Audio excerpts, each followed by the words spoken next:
Hello നമസ്കാരം, ഏവർക്കും പുതിയൊരു അജയൻ്റെ രണ്ടാം മോഷണം എന്ന ചിത്രത്തിൻ്റെ രണ്ടാം ദിവസത്തെ കേരള ബോക്സ് ഓഫീസ് കളക്ഷൻ റിപ്പോർട്ടാണ് ഇന്നൊരു വീഡിയോ ഭാഗത്ത് ഉൾപ്പെടുത്തിയിരിക്കുന്നത്.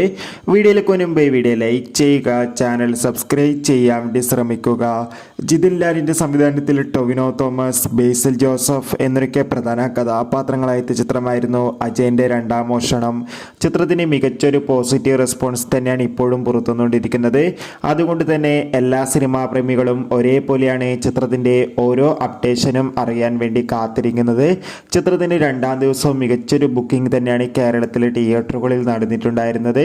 അതുകൊണ്ട് തന്നെ രണ്ടാം ദിവസം മാത്രം ചിത്രത്തിന് കേരളത്തിൽ നിന്ന് ഏകദേശം 2.5 കോടിക്ക് മുകളിൽ കളക്ഷൻ ലഭിക്കുമെന്നാണ് ട്രാക്കിംഗ് റിപ്പോർട്ടുകൾ സൂചിപ്പിക്കുന്നത്. എന്തായാലും അജയൻ്റെ രണ്ടാം മോഷണം എന്ന ചിത്രത്തിൻ്റെ കൂടുതൽ കളക്ഷൻ റിപ്പോർട്ട് അറിയാൻ വേണ്ടി നമുക്ക് കാത്തിരിക്കാം. ചിത്രം കണ്ടവരുടെ അഭിപ്രായം കമൻറ്റ് ചെയ്യുക.